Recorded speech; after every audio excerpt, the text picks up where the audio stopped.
We're excited about some of the things that went well up at Navy. And then obviously realistic and extremely disappointed that we lost the game, and disappointed that we didn't handle our emotions the way we should have after the second delay. Really every mistake we made that was catastrophic came after that. And but overall, we're extremely excited to be with this group and bring back in the building and get after it. We spent a lot of time as a staff yesterday looking at the things and trying to figure out, are these systemic issues, or these issues that can't be fixed, or these things that we feel this group can fix quickly, and we believe they're all things this group can fix quickly. And we're continuing to better understand our players and how they fit into what we're trying to do, and then how we can better maybe change some things to fit what they do. So we knew going into this thing it was going to take some time to really know who we are, and we're excited about what we're finding out about this team, and also realistic to the things we need to fix. Defensively, after 2 weeks, and kind of what are your thoughts of where you are there, and what are some of the things you feel like you need to fix defensively? Yeah, I think we have to destroy blocks better. I think number one thing that's come up over 2 weeks is not destroying blocks, getting off blocks fast enough, and then making plays when they're there. I think they kind of go hand in hand. Sometimes you're so consumed with getting off a block, and there's a play to be made, you don't finish. Maybe that's an easier word, is finishing. Even in the Navy game, tons of opportunities to tackle the quarterback at the line of scrimmage, behind the line of scrimmage. Now he's a very good player, but we don't finish there. Opportunities on a very, very good running back, but to hold him to 3 or 4 yards instead he gets 12, 13 yards. Finishing on some of the sweet plays that we had chances to finish on, we don't. So just in general, finishing off blocks and finishing with tackles. But a lot of effort, a lot of enthusiasm, a lot of buy-in, a lot of accountability and ownership. Guys want to get better. And I'd rather coach that than guys making excuses and blaming other people and all those other things. So the character of this team continues to grow, and we're excited about what it can become. And sometimes when like the first half, you didn't play well defensively necessarily in the first half, but you had a 3rd and 12 that if you get out of that, you can make a play there. You had a 4th and 2 if you make a play there. That's 2 different drives that would have kind of been a different sort of script. Game of finishing, game of inches. It's easy to say after the fact, but I see the same thing. Steve, we're close. And close isn't good enough, but we're close, and that's why we're choosing to be optimistic. They haven't finished on at this point.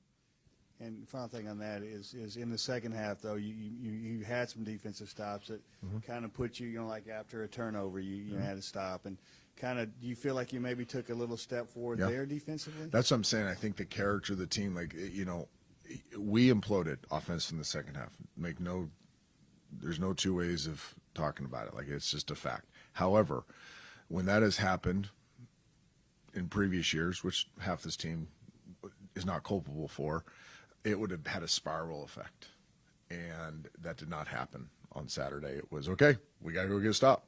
It's on us. Offensively, it was not making excuses. I got to see that better. I can't try to do too much. There's ownership. There's hey, I got to fix that. Now, just saying it doesn't fix it, but at least there's a recognition of, hey, in bad times, I'm going to do everything I can to try and not let it happen again. And if you do that often enough, I think good things, you can learn from those mistakes, and the bad things happen less often, and more good things happen more often. When you talk about imploding on offense in the second half, is that more of a mental thing? Did you see some difference in schemes that they picked up from you guys after the half? No, they did nothing different. We didn't run the ball nearly as effective coming out of the second delay. And that, we really felt like we could run the ball on that team. And we need to run the ball. I think we want to be a balanced offense, and we got to be able to run the ball effectively when we call runs, or we call, RPOs, and it gives us a run look. that hurt, and then I think we had guys try to do too much. They just didn't play emotionally and mentally as clear as they had prior to those turnovers. And when that happens, you try to do too much, things go sideways. And they went sideways on us real fast. We were having a tremendous amount of success offensively before the second break, and then post second break, what do we have? A punt and 3 turnovers? Is that what it was? Like that's bad football. So, and we're moving the ball in 2 of those drives. So, it's disappointing. But if you can identify the why behind it, hopefully those players and us, and as an offensive unit, we can fix those things. Is that just something you kind of have to learn off of, or like how do you coach that? Because it's kind of a. Well, I think you have to be realistic. If you look at our offense, and I keep saying this, and I think people just kind of brush it over. I think we have 20 career starts on the offensive line. We have 10 career starts as a quarterback, 9 going into that game. You do have some starts at running back, so you got some experience there. You have hardly any career starts at tight end, and you have hardly any career starts at wide receiver. So you're looking at an offense that is very inexperienced with, real game starting experience, big moment experience. The only way you get that experience is by playing, and there's going to be some growing pains in that.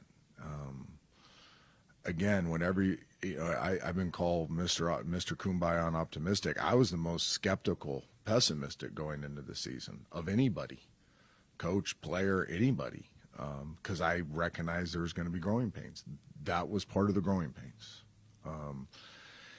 and I knew they were coming. And if you know they're coming, then 1, you're not scared of them, and 2, you're not going to overreact to them. So I wasn't scared of them happening, and I'm not going to overreact to them. They are part of the growth of this football team. And if we continue to grow, we have very talented players. We feel like we have solid schemes. We'll get better. And that's the thing that I am steadfast on and truly believe in my heart of hearts that we're not even close to what we're going to become if the character of the team continues to be what it's been. And we take a growth mindset to this thing and we continue to get better, we'll play better football. But what happened on Saturday is part of the natural growth process when you have inexperienced players and then putting together a new team.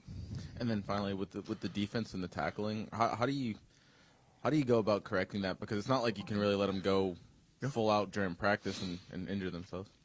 That's a great question, and it's something that I wish every coaching staff in America wishes they had the answer to that, because it's very hard to get better at tackling in season without jeopardizing the ability to stay healthy. But I think, like we did in camp, we will push the edges of that. We'll be on the fringe of being as physical as we possibly can be in practice so that those things can get better. Coach, when you look at Jalen Kitna through 2 games, how do you sort of evaluate what you've seen so far? He's played, I don't know how many total snaps. It's got to be 125-ish total snaps, and he's graded out really well on 90+% of those. But unfortunately, the floor is still too low. You can't turn it over. Both of his interceptions are, inexcusable in the realm of how he's been trained, and he'll tell you the same thing. Both were trying to do too much, and that's really what has got him in trouble over his short career. Is he's so talented, he's so smart, he cares so much, he's so competitive that he tends to try to put on a cape and do more than he needs to do. He's got open receivers on both plays that he should be going to, and he doesn't. And I did the same thing, I think I don't use myself very often, but I remember being in his shoes. I remember my second year. I had started like 5 games, my redshirt freshman year, and then my redshirt sophomore year, I was the starter. And early in the year, I made a lot of mistakes like that. I thought I could just do anything. and I ended up throwing, I think, 14 interceptions that year, and then the next year I threw 4, and they're all in one game. You know, I broke the NCAA record on not throwing interceptions. So it's part of the growth process is you have to emotionally regulate in a game. You're like, I don't have to do the hard thing here. Sometimes I can just do the easy thing, and you make good decisions more often than not, and good things happen. And again, it's frustrating for him, for us, for the fans, for everybody else, but there's signs of him. There's a lot of signs of him playing very decisively and making very good decisions. Unfortunately, there were 3 in this game. He got away with one that wasn't intercepted, but he made 3 decisions in this game that were uncharacteristic of what he's been like the last few weeks, but they're part of the natural growth process. Another home game this week. If you guys are going to have the season you want to have, how important is it going to be to win these home games? It's massive. I mean, I think you look at those drives. I'll answer that question by talking about something I'm most proud of. I think the hardest touchdown in football is the answer touchdown. I've been saying this forever, and I started looking at this when I was playing. It's amazing how many teams don't answer offensively when their defense allows a touchdown. When you get the answer touchdown, it's an amazing dynamic to your football team. We had 3 straight answer touchdowns in that game. Our defense gave a touchdown, the offense came out and scored a touchdown. You hardly ever see that. I'd say that because that's a really encouraging thing, that we have the ability to do that. We have to show that same resolve, that same character as it comes to answering to a loss. We can't let one game affect our week of preparation, the next game, the season. Like, this is a complete reset. It's a complete new opportunity. That's why we're so excited to get him back in the building, and it's in front of our fans in our city that we love. So it's massively important because it's the next one, and because it's a home one, and because it's coming off a loss. It's massive. With Corey Milner and Iverson Hooks, just the play that they've had. I know Iverson had the big fumble the other day, but I mean, have they sort of stepped up as your go-to guy receivers? And did you expect those 2 guys to be your leaders? Coming out of camp, we felt like those were the 2 that would probably get the bulk of the looks early on, and I don't. We really like both those guys, but we really like some of the other guys that are on this roster too that have not caught a lot of balls yet. So I think the one thing that we're in a position to do to get better offensively is have competition every single week. If you ask me who the starting lineup is this week, I would say what's most likely what you saw last week, but there's 4 or 5 guys at other positions nipping at their heels. Don't be shocked if somebody has a great week of practice and a starter last week isn't the starter this week. I think that's one of the things we liked about how we've handled recruiting is we have a lot of talented players that haven't started 2 games, but may start a lot of games after this that are practicing at a high level. It also makes practice more competitive. It gives us the ability to truly put our money where our mouth is, which is, everything you do in practice matters. There's accountability in that. I think position battles in season are important, but those 2 have done a nice job. Is Caleb Brown still limited a little bit? He's just starting to come back to where he needs to be. It's a great question. He's one of those players. You saw him in the game a little bit more, just trying to get him accustomed to the operation in game. But yeah, he is finally starting to look like himself in practice. And defensively, with you missed Jermichael Rogers and a few guys defensively, a couple games. Are those guys close to getting? Yeah, back to where they need to be. Yeah, I think we're really close on 3 of the guys that have missed, and then 1 we're not close on. So we should be getting healthier defensively. Solomon Beebe was a big contributor in the passing game. Is that kind of the role that you see from him? Did he kind of carve out that role as maybe that part of the offense out of the backfield? Well, I think he's a versatile player, and when you have that type of versatility, you want to maximize all the things he's good at. He's still a very good running back too, so we want to give him the ball in the backfield as well. But yeah, he's a guy that can break the backfield and be a threat in the passing game, as you saw. I think we got to continue to build his repertoire as a runner. You know, there's a couple runs that, you know, with a little bit more experience, he probably makes a different decision, and they're better runs. But it's hard to second guess running backs too with instincts. You know, I play with a guy named Sean Alexander who went to the wrong hole half the time and made it right. You know, like guys with great instincts tend to not overcoach too much. Solomon fit into that. You know, you want to trust his instincts, but there's also just things he's learning as a young runner that I think with more carries, the better he'll get at those things. And if you look at the matchup on paper this week, it seems like it could be a get-right game. But you said earlier this season that you guys can't overlook anything. What do you kind of tell your I think teams players? look at us as the get-right game. Yeah, what do you tell your players? You know, you're kind of coming off of a really solid performance, but to maintain this and to get better, you know, how do you kind of ground your players? I would be surprised if this team takes anything lightly. You know, it's a pretty desperate building. If you want to use a word, it's a pretty desperate building for success. So, you know, we know who we play next week too. I don't think there'll be any different approach to this week and next week, right? On paper, they're two dramatically different opponents, but not to us. You know, they're equally important, equally challenging. The one thing I'll say about this opponent is they've struggled offensively. They've also played against two very, very good defenses. Okay, so let's not forget that. And them defensively have some dudes. Like they have some really, really good players defensively. So Nebraska, obviously, from a talent there's a big talent gap overall. But even their dudes defensively for Akron played well against Nebraska. The score doesn't represent that, but if you look at individual battles and winning one-on-ones, they have some players that can play at a really high level and mess up your game real quick if you're not careful.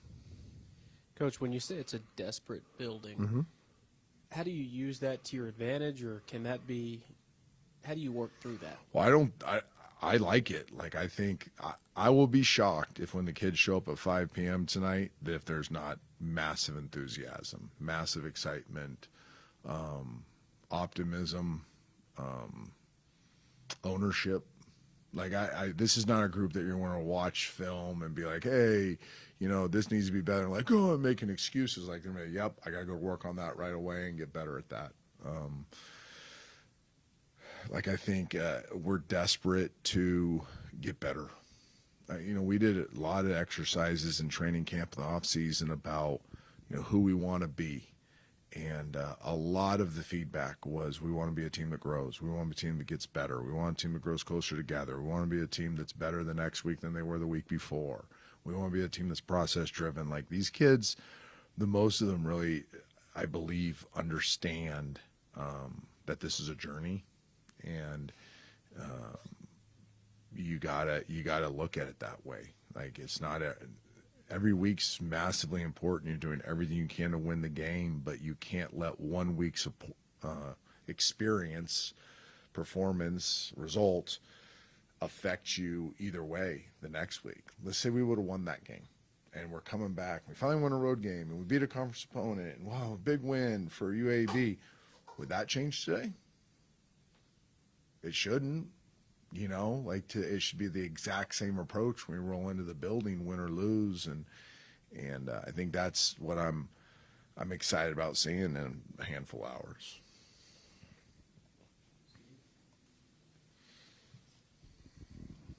With your offensive line, you've played the same five guys, you know, both games. Is that and in camp there was a lot of guys that were close all the way through. Is that a good thing? Those guys are holding on to that, or not? Well, I think we have three guys that are pushing really hard in practice. You know, Barron Franks, Barry Walker, and Peyton Kirkland are really pushing them hard in practice. I talk about position battles. I definitely think there's ongoing position battles on the offensive line. You have to practice at a high level to start, and fortunately we practiced at a high level last week. That's why you didn't see any you didn't see any changes. But this week it'll be the same thing, and we're very honest about it with them. You know, if you're Barry and you're Barron, you're sitting there chomping at the bit because you know you've practiced well. You know you may get a chance to play, and then your heart's broken because you don't. But you got to come back the next week and continue to push the guys in front of you like you did the week before. And again, you just got to trust the process. That if I keep taking care of what I can take care of and getting better and growing, that I got a chance to see some playing time. And one thing with Akron, you talked about them playing good defenses, but their quarterback was like Phil Steele had him as a fourth-team all-conference guy. He had some pretty good numbers last year. Mm-hmm. Is he better than his numbers show right now? Much better. Like, you know, we're not looking at the scores. You know, we're looking at tape that doesn't. When you just look at the tape and you don't get caught up in what the score is or the circumstances, you're just like, okay, that's talent. We got to defend this. There's some things that you're like they should be more productive than they've been, and it's the challenge on us to not allow this to be the week that they start being productive. You've spoken a little bit about the position battles on offense. What about on the defensive side of the ball? And, you know, with the struggles there, is there some thought to maybe shake it up a little bit? Well, there has been. If you've noticed by, you know, who's going in at different times in the game, I think you've seen people subbed in and out, and you're seeing different lineups and practice. Now, last week's unique because you play a different structure defense when you play Navy. This week we'll be going back to our more traditional structure of defense. So there'll be, you know, nickel competition. Like Jeremiah Vessel, I don't know if he played the other night. He's a huge contributor but he didn't fit as well into this structure as he does normal NDD football. So, you know, Perry Fisher should be getting healthy and should contribute. Your safety rotations change. I think defensive line-wise, you know, you go back to your more traditional 4-2. So, you know, if Jamichael can come back, you know, that changes the defensive end position. There's just things that going back to a normal structure are naturally going to create more position battles as well. All right, thanks, you guys.